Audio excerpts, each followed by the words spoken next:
Well, good people, I was sitting in church a couple weeks ago, which, post-millennial man's always in church on Sunday, except for maybe race day. If I got a motorcycle race going on, then I may not be there. But if not, then we're always there, right? Everybody, we know that Sunday we're always there at church. So I'm at church, and we were in, wouldn't you know, Genesis chapter 2 with my pastor. Now, boy, now, I reference Genesis chapter 2 quite a bit when we go through some of these videos talking about roles in life, roles in marriage, roles that Genesis chapter 2 says the woman was created to be the helper to the man. And then First Corinthians chapter 11, verse 9 says, neither was man created for woman, but the woman for the man. I've said that many times. So I'm sitting in church and my pastor,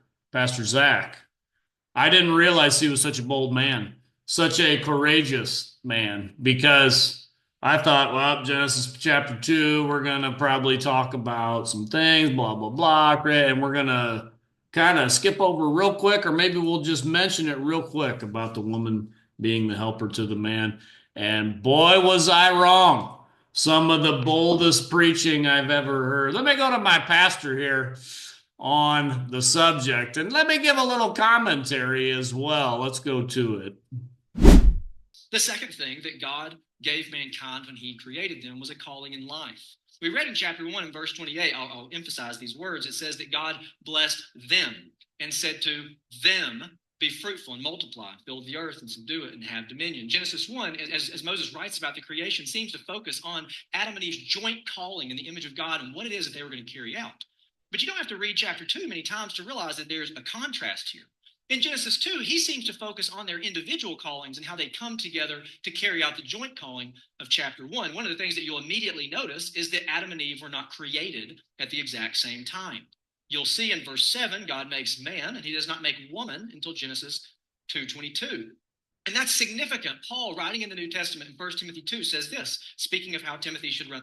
Whoa, whoa, whoa, whoa, hold on a second now. Now we went from Genesis 2. Now we're going to First Timothy 2, which we don't mention in the modern evangelical church, do we? First Timothy 2, I was sitting there next to my wife and my son or a couple of my kids. I don't know. I don't know where the rest of my kids were. Who knows? They're all running around the church. Who knows? But anyway, in First Timothy, I was like, wait a minute, hold on a second now. Time out. First Timothy 2. Are we really going to First Timothy 2? Holy cow. First Timothy 2? No way. And I was dumbfounded. And I was like, well, wait a minute. Maybe he's not going to read the one I thought. And then he did. In the church, he says, let a woman learn quietly with all submissiveness. I do not permit a woman to teach or to exercise authority over a man. Rather, she is to remain quiet. And you hear that and you think, well, what would make Paul say that?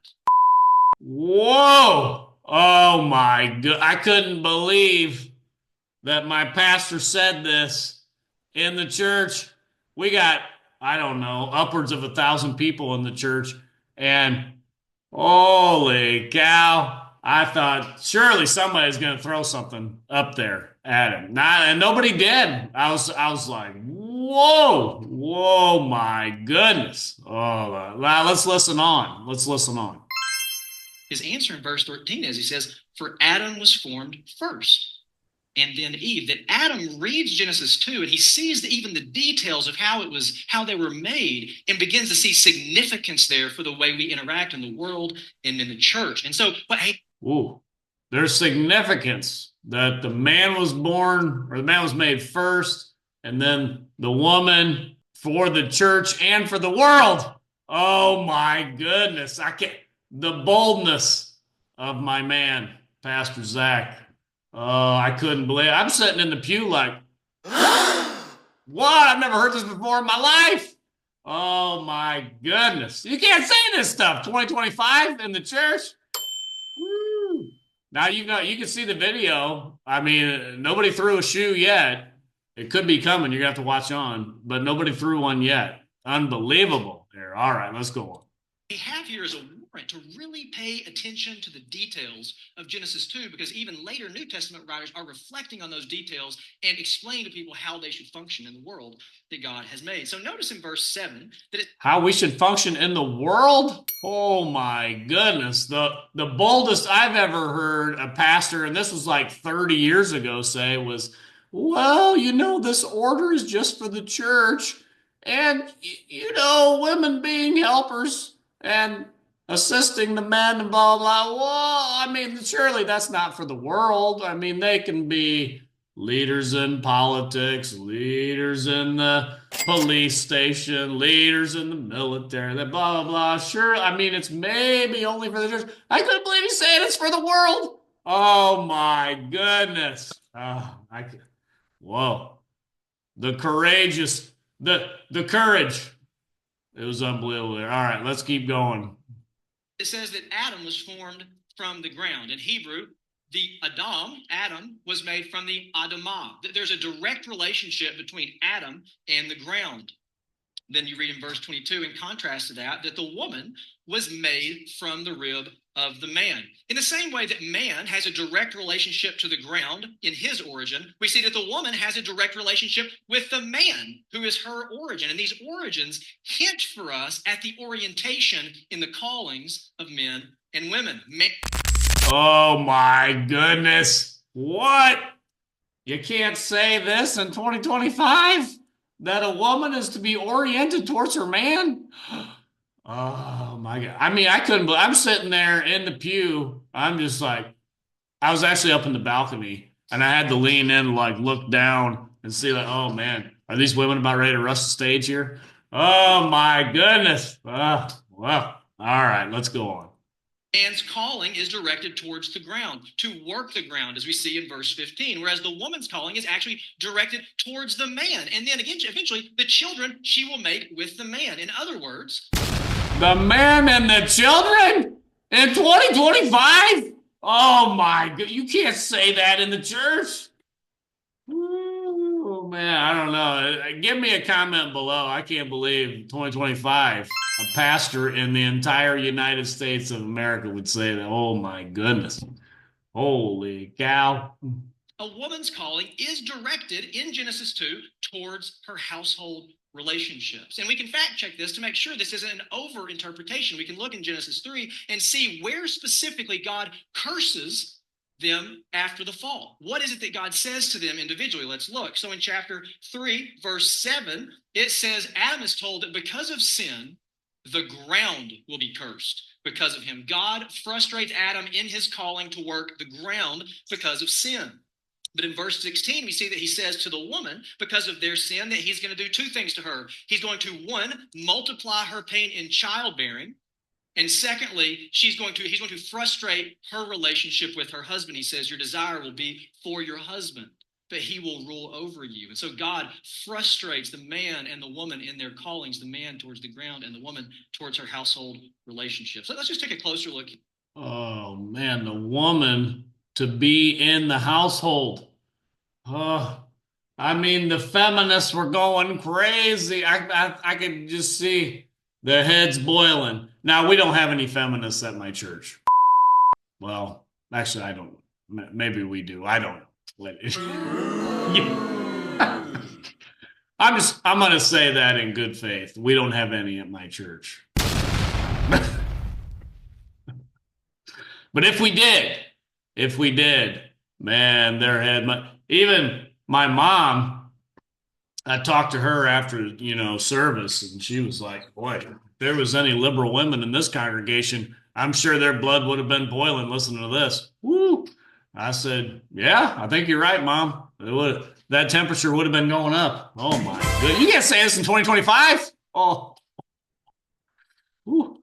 Here at Genesis 2, first with the man. The man's primary calling, it seems, is to work the ground. We could say that his calling is to provide for his family, and then to secondly, protect the garden. In 2:15, we read, God put the man in the garden to work it and to keep it. That word work, we know what that means. The word keep is a little different. In Hebrew, it's the word shamar. We'll see this translated other times as guard. In 3:24, in the next chapter, in chapter 3, we will read that God put cherubim to guard the entrance to the garden. And it's the same word, shamar. There's this play on words. It's this idea, if Adam will not guard the garden, then it will be guarded from him. If Adam will not keep the garden will be kept from him. His calling was a calling of provision and protection. And then later the woman is made, and she is made specifically, he says, to be a helper fit for him, that she both helps him, and then as we'll see, she helps him specifically or primarily by bearing children to fill the garden that he is working to provide for, and then as well as protecting the garden. God gifted them specific. Whoa. So this woman, God gave to the man to help him and to bear him children. Oh my goodness. Can you say that in 2025? I'm sitting there, I was dumbfounded. The post-millennial man dumbfounded by this. I mean, whoa. Oh my goodness. There we go. In the way they were made to carry out these callings. Despite the fact that people are arguing about this issue in the Olympics right now, I think it's relatively obvious to anyone who wants to look that generally speaking, men are made bigger and faster and stronger than women. That just is the case. Of course, no one's trying to say that there's not some woman somewhere that's bigger or taller or faster or stronger than some man somewhere. But generally speaking, it's pretty obvious that men are made differently than women, that they tend to be bigger and faster and stronger. And you could ask the question, why is that the case? I didn't know you could say that either in a church. Whoa. We could say, hey, men, bigger, stronger, faster. Wow.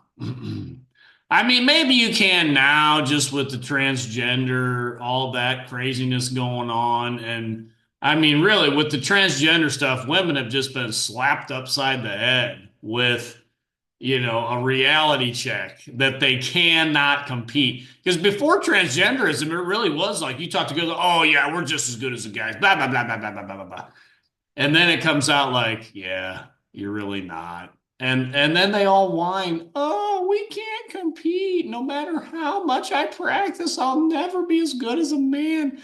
I mean, 20 years ago, I would have never believed a woman would come out publicly and say that. So yeah, maybe because of transgenderism that, yeah, I guess you can probably say that today, but.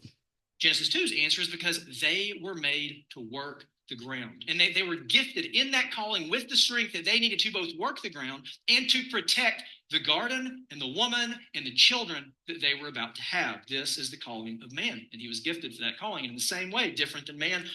Work the ground and protect the family. Hey, I like that. Men should provide and protect and procreate. The 3 Ps.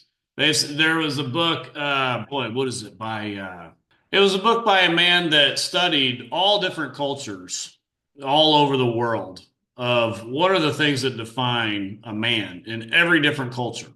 And he boiled it down to 3 things. He found that, there's obviously a lot of different things that different cultures will say about men, but all of them would say there was 3. They provide, they protect, and they procreate. That's what defined manliness in every culture around the world.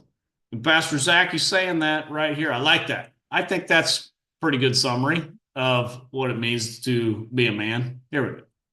Women were made physically for their primary calling. They have the ability that the man does not have to both bear children, and then once those children are born, to nourish them from her body. This is, despite what anyone thinks, an amazing and glorious design. Wow. And we know who doesn't think that that's awesome.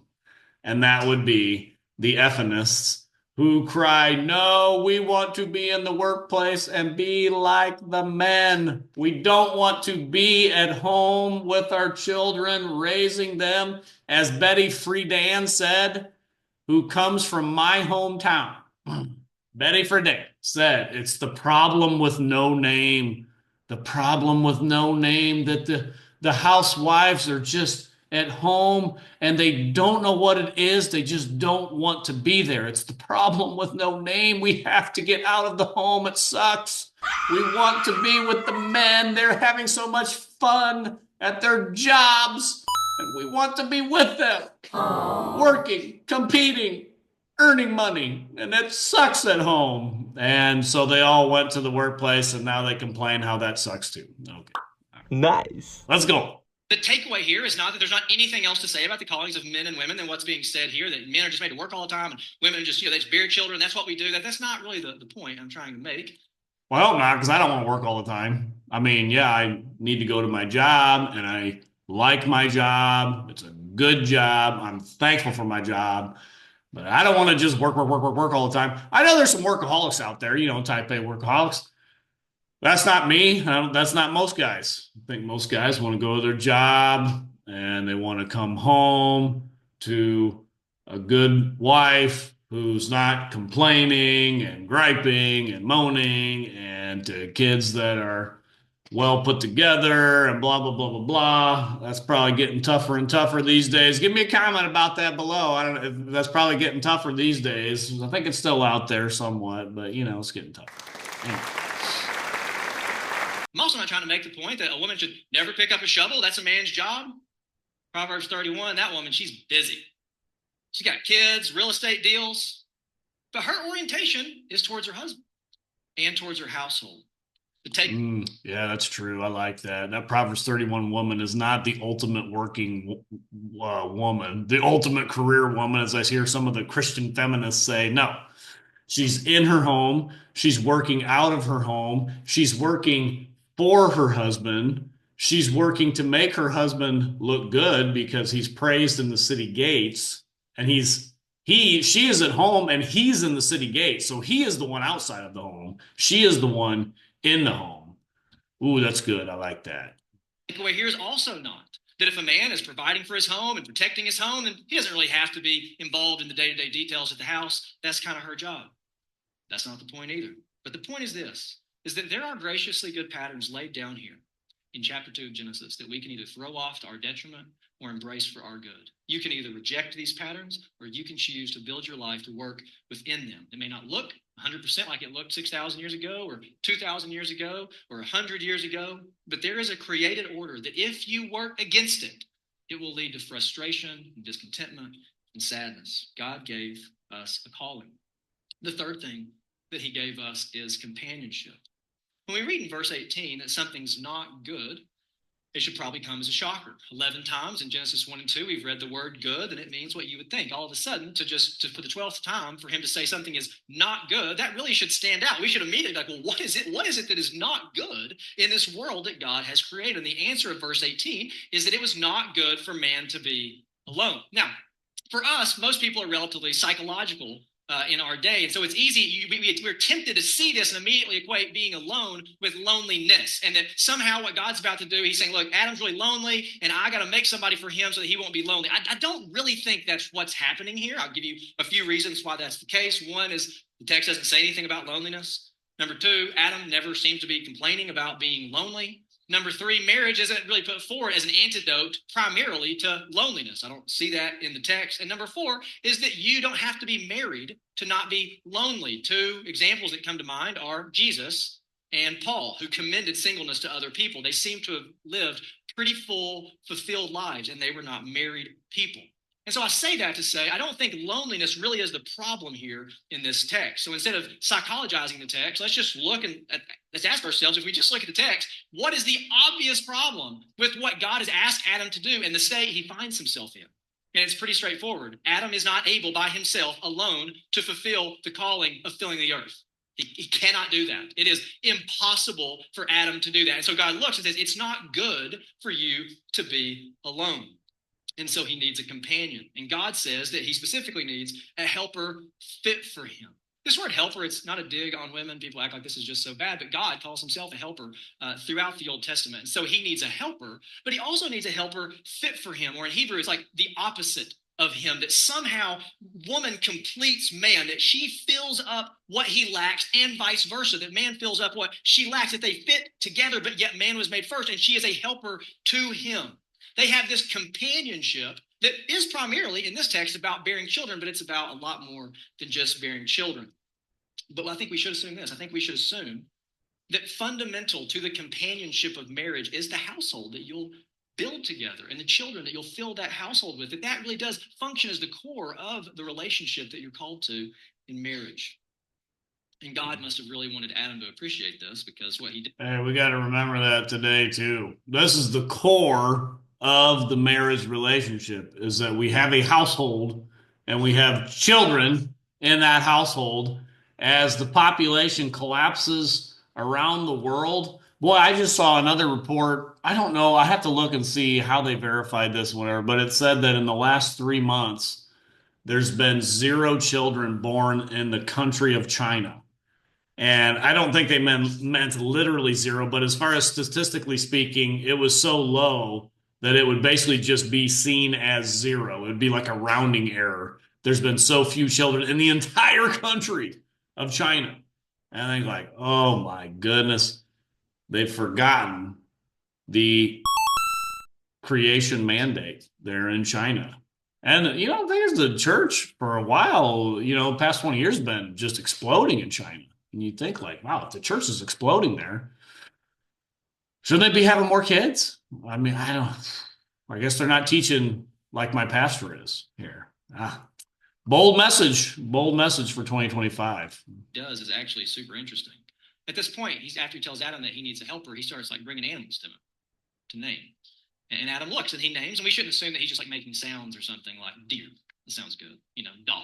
Right? It's not that, right? Adam is looking at these animals and he's noticing the way they're made and their form and their function. And he's trying to name them in a way that understands who they are and what they do. And in doing that, he's both exercising the dominion over the animals that God has given him, but he's also discovering that none of them are a helper fit for him. But we should pay attention. It's not that they're not helpers. They certainly are helpers. We don't have to read very far in the Bible to find out that animals are super helpers. Right? We ride donkeys and camels. We see people plow with oxen. We see people shear sheep to make clothing. Like animals turn out to not be not helpful. They're actually super helpful, but they're not a helper fit for him for the particular calling that God has placed on his life. They cannot help him fill the earth.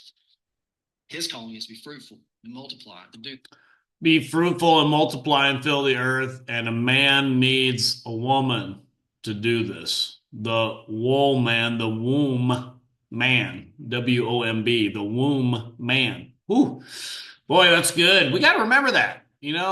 Some of the incels out there, I know they're listening. Some of them. Listen, you got to have a womb man. I mean, it's the way God created it. You got to have one. So you got to do what you got to do to get one. I don't know. I don't know. Today's rough though, man. It's tough to get a good wool man. I mean, a lot of the wool mans are just trying to be man. They're not trying to be wool man anymore. It's rough out here.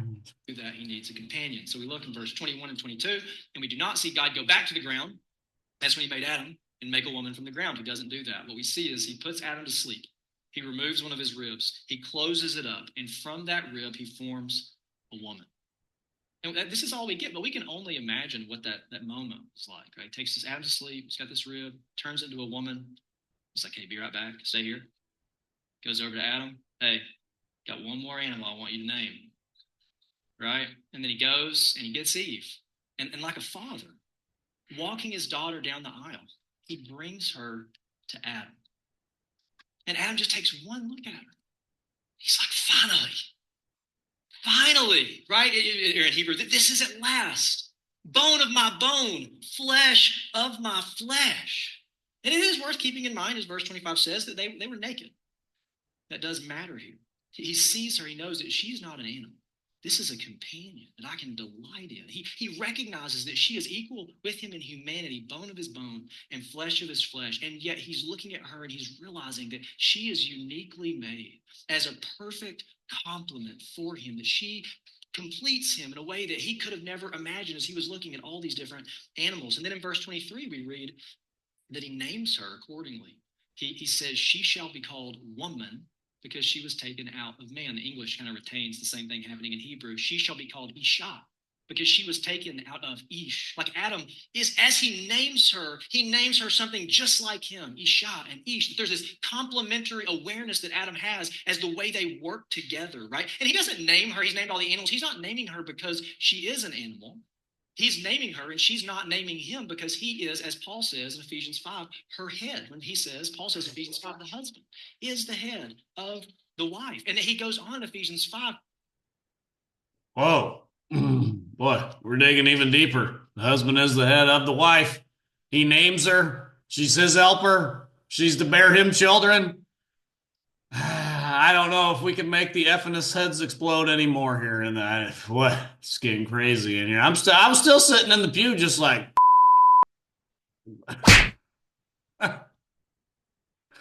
woo. To explain how a woman will respond in voluntary submission to the love and the provision and the protection of this man in this covenant of marriage. This is the first wedding recorded in the Bible, from which all other weddings find their origin. Jesus, he looks back on this text and he talks about marriage and quotes verse 24 from Genesis 2. He says, therefore, a man shall leave his father and his mother and hold fast to his wife, and they shall become one flesh. This is marriage. One man, one woman coming together in lifelong, exclusive sexual union to build out a household of love and respect and protection and provision. This is God's design for marriage. Well, we'll end it there. Boy, I'm going to officially name my pastor the boldest pastor of 2025 here. This is part one. We'll go on to part two. Boy, the next week, pretty bold again. I was thinking, whoa, wow. Oh, my goodness. Boy, that's good stuff. We're getting it turned around. You know, pastors preach like this, and we keep preaching like this. We'll get it turned around in 2025, and we are going to get it turned around because Christ is winning. He is building his church, and the gates of hell will not prevail against it. Until next time, this is the Post Millennial Man.